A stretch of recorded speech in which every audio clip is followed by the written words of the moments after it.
Well, hi everyone. My name is Radmila Cinnamon, and I'm here to talk to you about legal education in America. But first of all, I want to make sure that originally I planned to have this presentation in English, so I just wanted to make sure that everyone understands what I'm saying right now. And is everyone comfortable with me speaking English? Yeah? Okay, great. So, as you can see, the name of the presentation is The Truth Behind Suits TV show. I'm pretty sure everyone has seen it, or at least have heard of it. And possibly someone has been even inspired by it to go and pursue education and legal education in the United States. So today I want to talk about how realistic and possible is it to live life of Harvey Specter, of Mike Ross, or anyone from the show. So if you don't understand anything that I'm saying, maybe because of the terminology or anything, just please raise your hand and ask me. I'll be happy to explain it in Russian or Ukrainian. And every questions you have, please save them to the end. I'll be happy to answer everything that, all the questions that you have. So let me introduce myself. So that's me. I graduated from... I'm a graduate from Taras Shevchenko Kyiv National University. I got my bachelor and master degree in that university. And then I spent 1 year working in Kyiv while gathering all the documentation and applying to American universities. I got accepted to 6, and I chose the university that gave me a great financial scholarship. So I spent 2 years in New York studying and then eventually working. And eventually I passed the bar, which is the examination for attorneys, which allows you to practice law in the United States. So I'm here to, I'm pretty sure I have all the information, hopefully. So in this presentation, I'll be talking to you about the first part is, I want to explain to you the legal education, the American system, what is JD and what is LLM, and what do Ukrainian students or all the foreign students usually apply to. The second part will be benefits of studying law in America. Is it worth it? And how much you can get out of it. Then we'll talk about potential problems and how hard is it to apply and to get in. And most importantly, I'll tell you some things that universities won't tell you about actual life in America for foreign trained attorneys. Then I'll tell you how to apply to the U.S. Law schools and give you some tips about how to make your application stand out. And if we have time, hopefully I gathered some advice from other Ukrainian students that also went abroad to get legal education. So hopefully I'll be able to share them with you. So let's start with the American legal education system. So I need you to understand that there are 2 different types of degrees, JD and LLM. So JD is typical for all American students who want to go and study in America. To become lawyers in America, they need to go and do the JD program. This is a 3-year program in comparison to LLM. So all foreign trained attorneys, like myself, we all go and obtain LLM degree. This is only a 1-year program. Only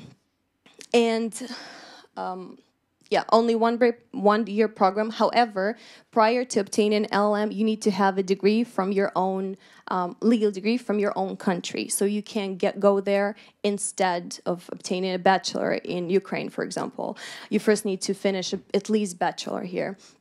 Then benefit of the LLM program is that even though it's only 1 year, you're basically on the same line as all Americans because you are still eligible to take the bar in most of the states, but you need to check the state's requirements. In New York, for example, or in Chicago or other, or Florida or anywhere, almost all the states that I know, you can take the bar. So that's the most important part.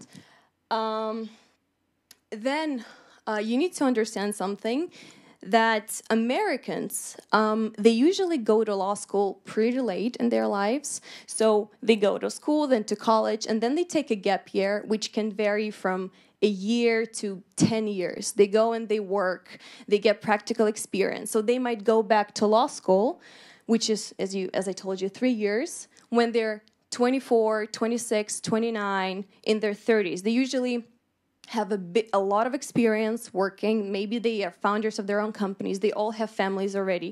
So by the time they graduate, I mean, you can add 3 more years, and it'll be 26, 29, 31. So I can tell you straight away that if you go and study on the same level as they do, you'll be the youngest student there, because I mean, you're obviously very familiar with the Ukrainian system of education. We're just so used to going like school, bachelor, master, doctorate, working. We take no gap years. This is sort of even shameful to take a gap year in between studying, because no one really does it, and it's not common in Ukraine. So if you go and obtain LLM in American universities, I guarantee you'll be the youngest student there. It doesn't mean that it's bad. You have a lot of maybe even benefits, because everyone is so surprised that in Ukraine, by the time you're 22, you're already your master, and they're so surprised, and they think, oh my God, that kid is a genius. But the point that I want you to think about from all these slides is that you need to be 100% sure that this is the right time for you to go and study abroad, because by the time Americans go to study, as I told you, they're 30, and they're sure that this is the education that they want to get from the country. And if you decide this, you need to be 100% sure what you want to study. So let's go to benefits. Why is it so prestigious and so amazing to study in America? So let's start with the reputation. Obviously, American universities are widely known for their reputation. Out of top 20 universities in the world, roughly 15 are American. Application process is very competitive. The better the school is, the better students they want to get, the easier it is to get a job after you graduate. Like, for example, it is true that once you have like Harvard, Yale, or Stanford on your resume, employers will treat you differently. So some big law firms, they will want to employ only graduates from Stanford, Harvard, or Yale, or like top 10 universities in the US. So the better universities you choose, it will speak up from your resume. The second part is job perspectives. Some people told me before I went to America that the starting salary position, once you graduate and you start working in a big law firm, can vary from $160,000 a year to $190,000 a year. I thought they're kidding, but they aren't. Actually, there are salaries like this. And it's a starting salary for graduate of a law school. Obviously, you have incredibly challenging career, bunch of infinite opportunities. If you finish law school in America, you can be a prosecutor, work for the government. It's very prestigious. And just go your way up to being a partner in a very big law firm. And what's very interesting about job perspectives is that American universities, it's their goal to employ as many graduates as they can. So, for example, but it's a very interesting thing that mostly it's for JD students who study there for 3 years. If you finish law school, 95% of all graduates already have a job by the time they graduate. So, for example, I thought it's very interesting comparing to our universities, like Harvard graduates, 92% of all Harvard graduates, by the time they graduate, they already have a job. And University of Pennsylvania, almost 95% of all graduates already have a job. And probably they have a job roughly a year before they graduate. So they have a very good idea of what they're going to be doing once they graduate. So it's not like in Ukraine or in other European countries when you graduate and you're, what do I do now? They know. Then unique programs. We're so used to just going to classes, and we're never able to really choose what we want to study. However, Americans, they take charge. They can choose classes for themselves. They can choose professors. They can create their own program. And this is a very unique opportunity because you can tailor it to your own interests and you can study whatever you want, take as many subjects as you can get. And it all is based only on your personal interest. Classes are very interactive. It's usually just a conversation with a professor. It's never just a pure lecture. It's always a live discussion. Sometimes professors show you movies and then you need to discuss some part of that movie in terms of a legal standpoint. Or almost all universities, they have clinics, which means that clinics is like a practical experience where you take part in representing people who are not able to represent themselves in court, or representing a victim of domestic violence, or mediating a couple who's going to get a divorce. So there are a bunch of different clinics, and universities try to create the best clinic because they compete with each other. Who gets the best clinic? And it's all for students. So if you take part in all those programs, the more you get, the more you have on your resume as you study. So it's not like you study for 4 or 6 years and you have no practical experience. For all this time that you study, I studied for 1 year, and I joined 2 clinics. So by the time I graduated, it actually looked like I already had a practical experience because I took part in so many different things. And I think what's also part of the unique program is that professors are like your friends. You actually establish a relationship with them. They can refer you to different law firms. If you have a good relationship with them, they can recommend you to someone. They write you a letter of recommendation on their own. Actually, you don't have to write it for yourself for them to sign, but they write it. And then the fourth point, which is the fairness, I think it was a very interesting point because you actually get what you deserve. As much as, like, the more you work, the better grade you get, the better relationship with your professor you have, the more popular you're at school, the better grades and ranks, and you are just... the more work you put into yourself, it will always pays off. That's why law school students, they spend 90% of their time in a library, and it's a reality because you have to study so much to be on the same level as all your other peers. Because obviously, people who are like 29, 30, or older, they take their education very seriously, and of course, there are younger students as well, but everyone is very serious about their education. And like in Ukraine, when I was studying here, we had oral examination. It doesn't happen there. You just need to write everything. You have to be creative and logical, and it really shows your thinking, and they evaluate you for what you really do, like the work you do. So I think that's very fair. So once employer gets your grade, it will actually speak for yourself, how well you did in law school. It's not like it's in Ukraine.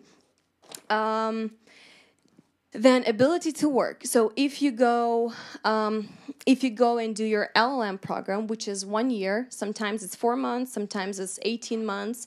It varies from state to state. You get OPT, which is optional professional training. This means that you have a 1 year of work experience, work-related, so you can apply to law firms, to courts, to Office of Public Defender. You can actually work on the same level as all Americans do, so you have a permit to do it. And obviously, you get an amazing international experience if you choose to come back or if you choose to stay. This will be a huge benefit. But it's only 1 year. And then you have a chance to take the bar. I said it's examination for lawyers, which gives you permission to go to courts and trials and represent people. Obviously, it's an international recognition wherever you apply. If you even choose to go to another country, New York, state bar admission will always be on your resume, and it's a huge benefit.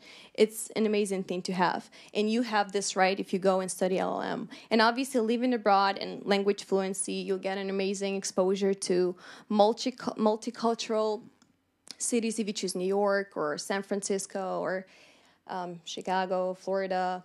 But it depends on the universities where you apply. But it's an incredible experience to live abroad. And obviously your English level will be amazing.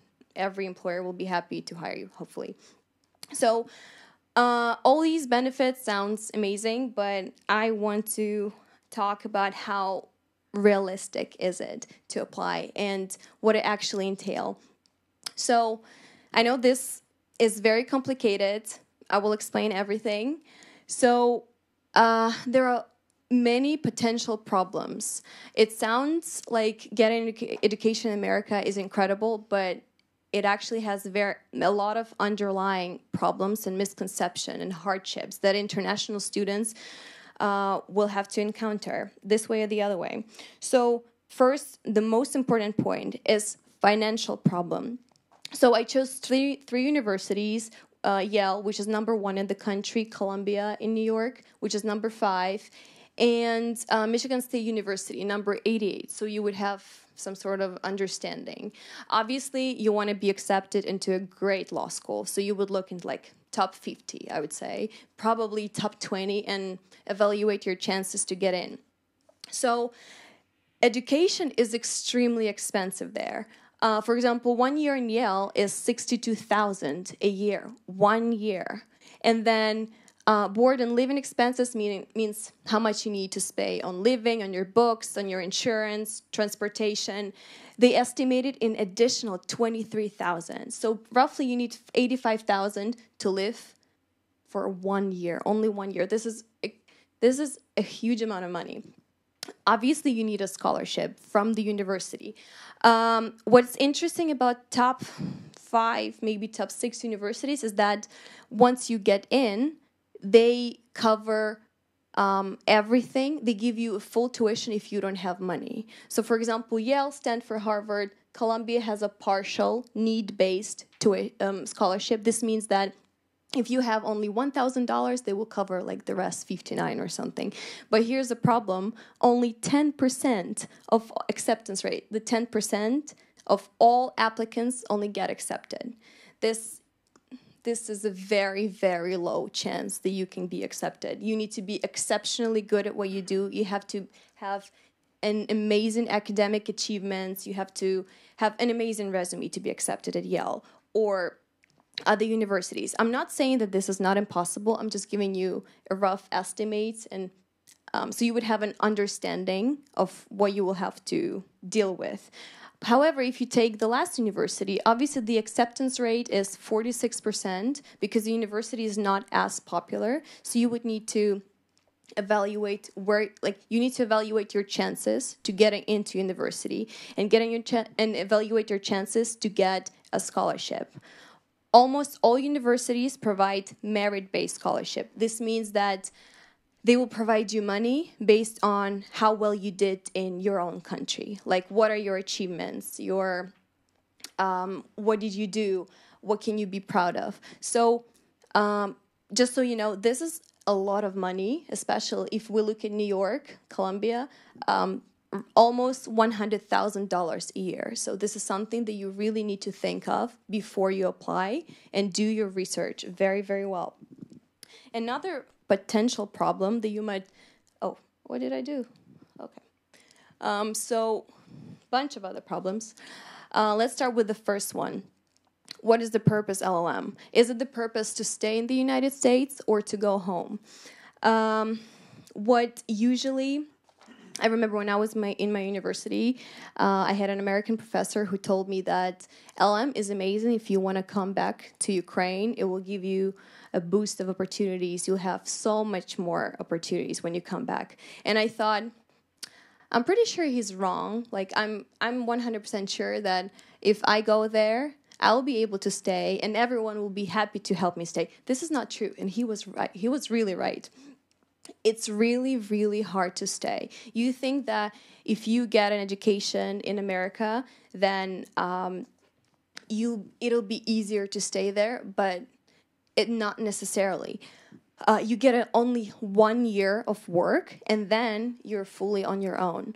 Law schools, they try to help you, but their help is not as good as the help that they provide JD students with. So JD students, they get employed into big law firms, but LM students are mostly on their own. So in the end, there is an option that you might need to go home. And otherwise, if you know for sure that you want to go to America to stay there, you need to work straight away with the purpose of staying, finding a great job that would be willing to sponsor you. This should be your main point.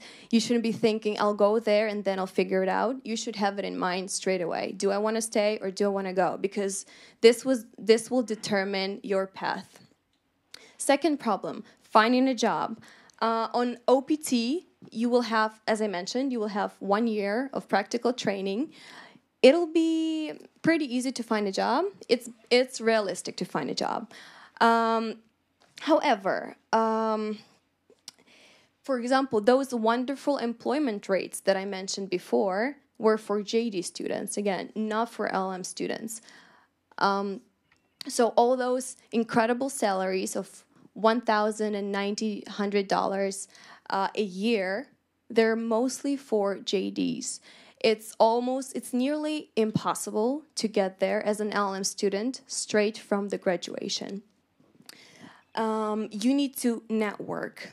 You need to attend all events, conferences, talk to big partners of law firms, talk to people, talk to your professors, get referral. It's a lot of work.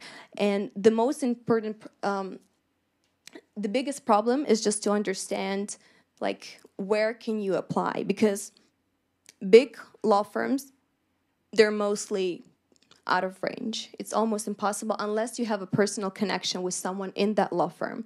Mid-sized firms, it's possible. Boutique small firms, also possible. It might be a great opportunity for you as a beginner because you will have so much more responsibility and you'll be working on your own or one-on-one with a partner in smaller firms, which is a great opportunity. And then you can use your Russian or Ukrainian language skills, which is also a great boost to your resume for an employer. However, not for a big law. Almost never for big law.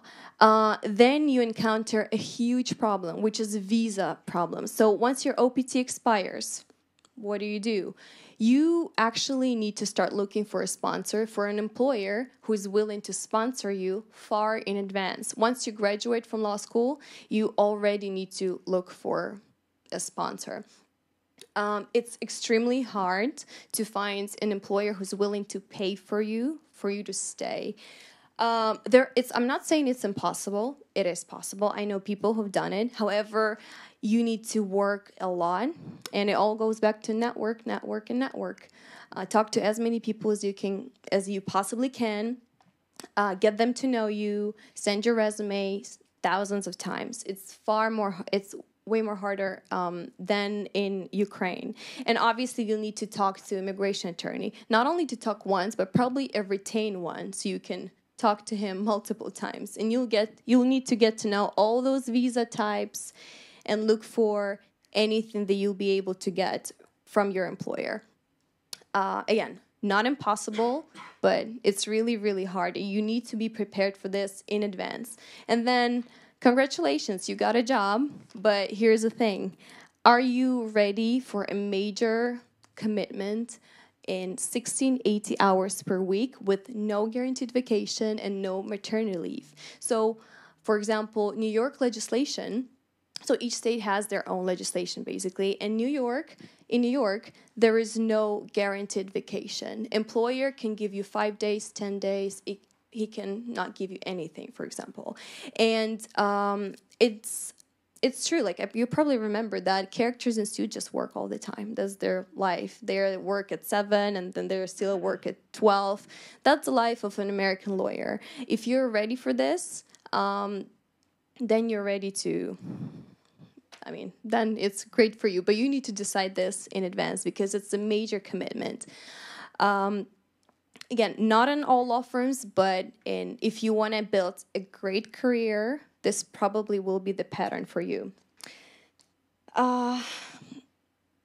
Yes, so once you're 100% sure that you do want to apply to law schools, we go into the question of how to apply and what do you need to do. So I want to tell you straight away that it's going to be a process that is longer than a year. It's a long process. So first point, make sure you're ready.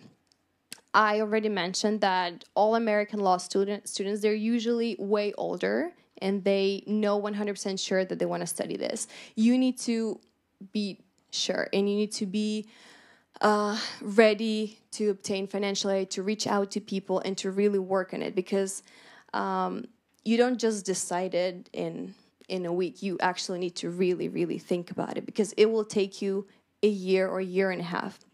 Second point, you need to do your research. Research all those law schools. Choose your major, like a very narrow niche that you want to study. What exactly do you want to practice? I highly recommend get in touch with law schools and ask them questions that you can't find online. Basically, establish some sort of relationship with law schools so they would know you in advance. And of course, create an entire spreadsheet of all deadlines, where you need to get your transcripts, where you need to apply, when you need to email some person, and keep track of everything because you're going to have thousands of emails and you need to keep track of every single thing. Then you create an LSAC account. So LSAC is like a third-party website. So you apply, you send all your documentation to LSAC, and they will send documentation to the law school that you choose. So they deal with everything. You just send everything there, but it takes a lot of time because they evaluate your Ukrainian transcript, and it might take 4 or 6 weeks. So you need to think in advance.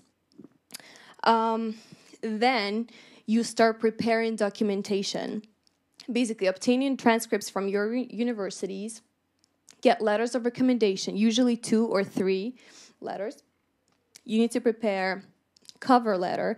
It's also called personal statement or motivational letter, which explains the reason why you want to go and study in America, what you have to offer to the law school, why you want to go study in that particular law school. I would say cover letter and resume are one of the most important parts that law schools evaluate because that's how they get to know you, who you truly are, and whether you can fit in their school and in the community. Then you create a final list of law schools. I highly recommend choosing from 6 to 9, 10-ish universities, and they should be divided into 3 different groups. One group is your dream law school that you really want to get in, but probably scores are too high or you might not be able to cover the tuition. Second group is your realistic law school, where you will probably have a good chance of getting in. And the third type is your safe school that will probably give you enough financial aid or is just cheaper or in the state that you don't really want to go, but the living in that state will be far more cheaper. For example, in New York, it'll take from $2,000 to $3,000 a month to live. Or if you live in Utah, it might be like $1,000 or $2,000 or $1,500. So you need to take that all into the account and create your final list. And then you prepare and you take the TOEFL. Obviously, TOEFL, it's a language test of English. You might start preparing once you decide that you're ready to take to go and study in America. Your English should be almost fluent, I'd say. Usually law schools, they want a score of 100. And again, it all depends on the rankings of the school. Definitely Columbia or NYU or Harvard, they will want 100 or 105. And the bigger your score is, the more interesting, I'd say, and challenging and educationally, blessed you are, I'd say. And the worse law school in the rankings is, the lower they will require the score. So it might be 80. So I personally took TOEFL twice, so you do really need to study for it because it might impact their decision. I don't think it's the main decision because I know sometimes when people have 98 and the requirement is 100, they will still accept the person. It doesn't really impact that much, but still, your TOEFL score should be good. And then obviously you apply to law schools. You sent... Throughout the entire time, you send everything to this account. They will verify your documents. They will upload everything on your personal page, and you navigate from this account. And this will also take sending documentation from LSAC to one university will also take some time. So don't send it the night before the deadline because you will probably miss it. You need to figure it out in advance. And also, usually law schools have two deadlines. It's early bird deadline and regular deadline. I highly recommend sending your documentation for an early bird. It's usually November because they will still have, first of all, you will have the decision of whether you're admitted in December or in January. When if you send it in regular deadline, you will have the decision in April or May. So you will know far earlier whether you're accepted and how much money you need and how much money you already have. And also, the sooner you send it, the more money university still has in their possession. So they can give you more money in comparison to when you apply last minute with everyone. Then search for scholarship. So universities will respond to you with their admission. Hopefully you're admitted. And then they will either send you a scholarship letter with the amount of money, of like how much you're getting from the law school. And usually it's not enough. Even if you're lucky enough to cover the entire tuition, you still need money for living. And those money for living are usually never included into the scholarship. So you still need to think about where can I get the money.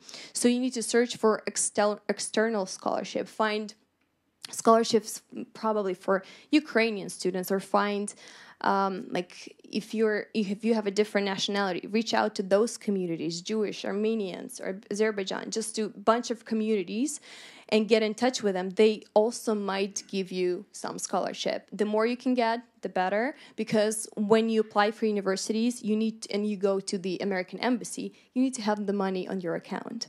So you think about it far in advance. And then once you get your final decision about the scholarship, usually there is a process, like with American universities, you negotiate your scholarship. They give you one number, like I'll give you 25 out of 50. And you're like, well, thank you very much, but it's not enough. And then you present them with arguments of why you deserve to get more money. And usually they reevaluate your file and they increase the amount of scholarship. I know plenty of people who did it. I'd say Americans are very much known for their skill of negotiation. So if you don't negotiate, it might be actually very bad, because everyone negotiates when they apply to American law schools. So keep this in mind. If you receive a scholarship letter with the amount of $30,000, if you've never seen that money, you think, oh my God, this is amazing, and you accept it straight away, don't accept it straight away. Always negotiate with them. You might be able to get them up to 40 or 50. So this all sounds like a lot of work, but let's actually look at how much time it takes. I don't know if you can see this part, but I'll comment. So let's start with January or March. If you decide it doesn't really need to have to be January, any month. But if you decide that you need to, that you do want to apply to American law schools, you start improving your language. It does not happen in a week. You only prepare for TOEFL for like 4 or 6 weeks, but preparation for TOEFL does not mean that you improve your English. This is just a preparation to take the test. So you need to actually improve your English first, then research for law schools, improve your resume. And when I say improve your resume, I mean take part in volunteering activities, go into different organizations, show them that you are very active, so the law schools will actually want to get you. The way it works in America, law schools are very competitive with each other. They fight with each other for the best student who has the best scores or who has a great experience, who they see that they like the student has a sparkle, so like fire inside of them. So they will want you, like the more you do, the stronger like social position you have. It all should be highlighted in your resume, and you should do it in advance. If your resume right now is just law school or I don't know, any other school, then it might not be enough eventually. It might be enough for you to get in, but it's not enough to get scholarship. Then you create the account, you learn everything about the account, and I guarantee it takes at least a week to learn what this website is about because it's very complicated, and you get in contact with schools. When I was applying, I emailed around 100 universities to figure out which universities have enough scholarship, do they give full scholarship or partial scholarships, where I have more options to get in, and you narrow it down to like your final 10 or final 7, but you do need to get in contact with them so they will know you. And honestly, the better they know you, probably the better chance you have in getting bigger scholarship. So it's all about communication. Then August, November, you request your transcript from your law school, you send it to SAC, you find recommenders, you prepare all documentation, and you apply for early bird. Like I said, they had 2 deadlines. You should strive to apply for the first deadline, early bird. It's usually the end of November, the beginning of December. So then by the end of December, you already have your decision. Then apply for, if you choose to apply for regular admission, it will be sometime in February, possibly in March. Then receive your letters and look for scholarship and negotiate with law schools. And the last part, which is, can't really see it, but it's April and August, if I'm not mistaken. So that's basically a year and a half. You accept an offer, you apply for visa, you finalize your finances. You actually should finalize your finances far before that, but this is the last step before you basically depart to America. So this is the long time to go. You should decide whether you really want to apply and get ready for all of this, because waiting for documentation, finding scholarship takes so much time, especially if you have never done it before. You don't really know where to start. You don't know where to look. You should really, really be ready for this. So a couple of points that I thought are very important and might increase your chances of getting admitted or getting higher scholarship. So first point, your story. And this is a very big point. I would say like the emphasis is on the story, because universities want you to sell yourself to them. You need to do it in a very, very sophisticated way. They evaluate it based on your resume and cover letter. So you present yourself like with a built-up resume. So as I mentioned, you should have volunteering experience, participating in different organizations, in student parliament, in moot court competitions, possibly going abroad, maybe winning something, maybe organizing something absolutely new, organizing events. They want people who are very active because, It depends on the law school, but that's why you research the law school and you see what kind of students they're looking for. It's not only your own fit, but also law school looks for their own fit. It might not always match. So basically, what else did I want to say? Yeah, you might need to think about writing a publication or writing a paper. Basically, everything should be in your resume. And I'm not saying that it should be a chaos of bunch of different things. Maybe you already know what exactly you want to study, so you should go into that narrow niche. And then schools will evaluate your contribution to that particular niche. And you, in your cover letter, which is basically a personal statement, you should provide a great reason of why you want to go study in that particular university. Maybe you've seen, that a professor that you like, you read a book of some professor that you really liked, so you need to tailor it to yourself. It shouldn't be, I want to go to Columbia because Columbia is a great school. It should be very sophisticated, it should be very narrow. And then strategize. As I mentioned, you should apply to roughly 6-10 universities. This is my personal advice. Not everyone does it. The reason why it's worth to do it, because once universities send you your admission letter along with a scholarship, it might not be enough. They usually send a scholarship there is a little below of what you can actually get from a law school. So then you send a law school an email in response saying that, well, thank you very much. It's an incredible letter, but I'm very honored and grateful for the opportunity. However, this is not enough for me. So then you need to tell them, though, that other universities have provided you with more scholarship, and then they evaluate your file. So as I've said, they're very competitive. You need to be very strategic.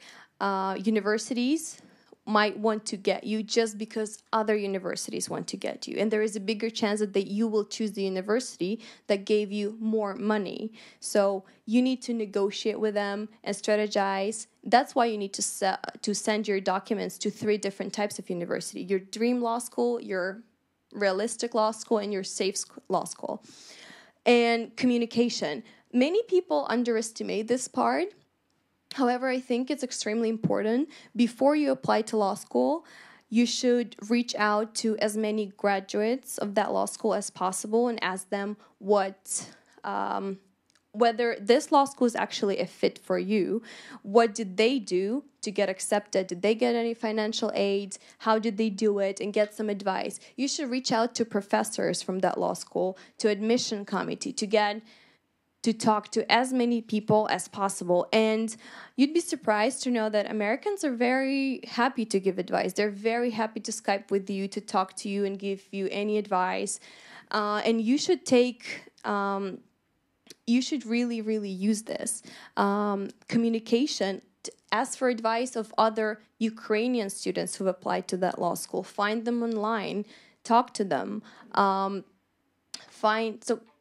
Ask them for an advice, and don't be afraid of it, because this part is actually very important. They might give you tips that you don't know yet, but they've already been through it. Like I've been through it, so now I can actually give an advice to people who are going to study to America.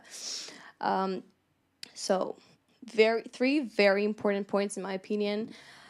And the last part, I think I have time for this. Just a couple of advice that I gathered from other Ukrainian students that went abroad to study. I'll just read it for you. Be always proactive. Try to meet and get to know as many people as you can. Try to form a long-lasting relationship with your professors, classmates, and professionals in the field. Remember that quality trumps quantity. That's the point that I had about networking. It's very important. After class, or you just never really go just to a next class. You should take time to chat with your professor, because they really appreciate it. And this gives you an opportunity to establish relationship with them. And then Consider pursuing JD rather than LLM if your ultimate goal is either practicing law in the US or having a job that would require a solid knowledge of the American legal system. I do agree with this point, having gone through LLM, because after everything that you do, and even after you pass the bar and you're basically on the same level as other American students, maybe even better than American students because you're trilingual and they only know English. So at the end, you still finished an LLM, which is designed for foreign-trained lawyers. It's only 1 year. It will always be in your resume. I'm not saying it's a bad thing. It might be a great advantage because you have like a double master by the time you're 24 or 25, and they're still in law school until they're like 30. So it can be a great benefit, but at the same time, you should really consider pursuing JD if your goal is to stay in the US forever. Do not think that if someone helped you with anything, they're immediately your friends. Be more professional and keep distance. This is a very interesting cultural point because we're very used to people, I would say, people being open and like hospitable. But in the United States, a lot of relationships are very superficial. You don't really get underneath like how are you, everything's fine, thank you. So you do need to be very professional, and not always. It really is true, and you learn it with an experience. Make sure that the law school you are applying is the one of those law school where there are international students. After completing an LLM degree, would qualify to sit for the United States bar exam. Not every law school in the U.S. which has an LLM program will make you eligible to sit for the New York State bar exam. Do your research. That's true. If you do want to be an attorney, you need to make 100% sure that the law school makes you eligible to take the bar, and that gives you a right to stay in the United States for 1 more year and do the OPT, because not every law school does it. So do your research. So basically, I've covered everything so far. You can email me or ask me any questions either right now or online. Well, does anyone have any questions?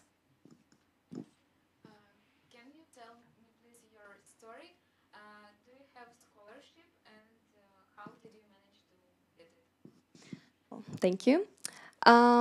So I applied to 7 different universities, and I was accepted to 6 universities.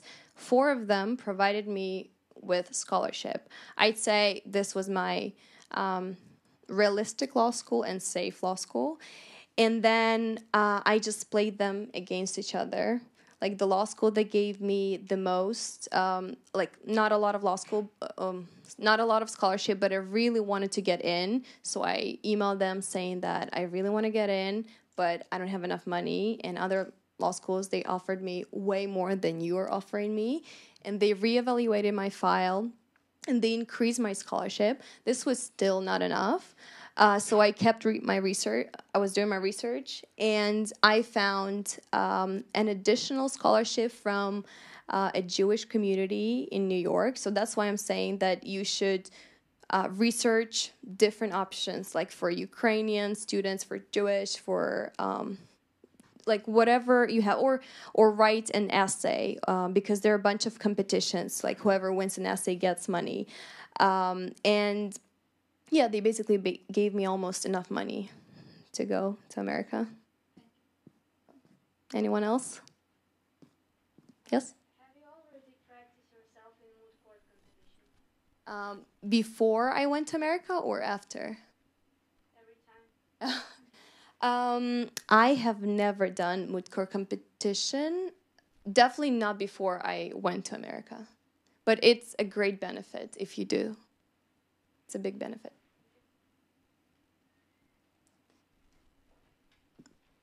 Oh, you can go. So, are you happy that you went in the end? Yeah, of course.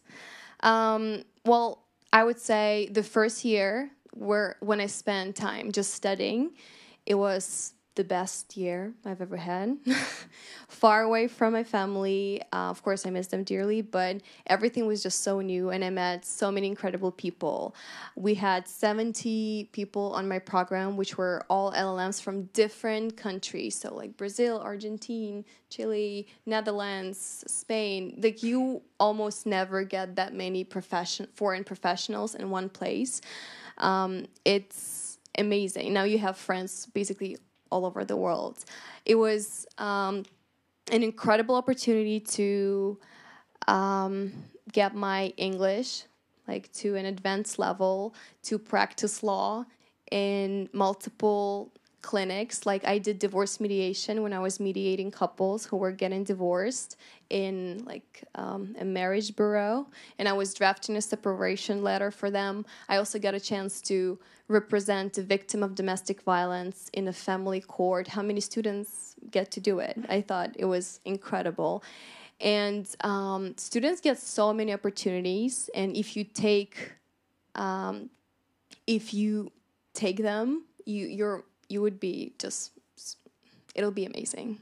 You'll be very happy, and your opportunities will just be infinite.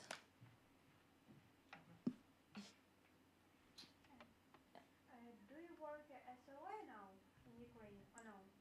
No, I'm just visiting. No. But I'm waiting for my license in New York. Did someone else raise their hands? I think I saw.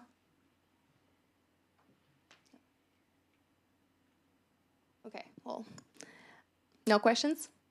Okay, well, thank you, everyone. You were a great audience. Thank you. I hope I was helpful.